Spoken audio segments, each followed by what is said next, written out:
কড়াইয়ের মধ্যে পরিমাণ মতো সাদা তেল দিয়ে তার মধ্যে ৫ ফোড়ন, দারচিনি, এলাচ, শুকনো মরিচ, তেজপাতা আর কিছু আদা গ্রেট করে দিয়ে একটু ভেজে তার মধ্যে দিয়ে দিলাম ডাল আর চাল, যেটা দিয়ে আজকে আমি খিচুড়ি রান্না করব। তো বুটের ডাল দিয়েছি, বুটের ডালটা একটু সেদ্ধ করে দিয়েছি।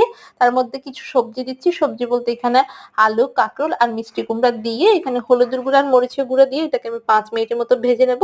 5 মিনিট ভাজা হয়ে গেলে এখানে আমি ধনিয়ার গুঁড়ি আর ভাজা জিরের গুঁড়ি দিয়ে আরো 2-3 মিনিট ভেজে নেব। ভালো করে ভাজা হয়ে গেলে এখানে একটু বেশি করে পানি দেবো, যেহেতু এটা আজকে আমি পাতলা খিচুড়ি রান্না করছি।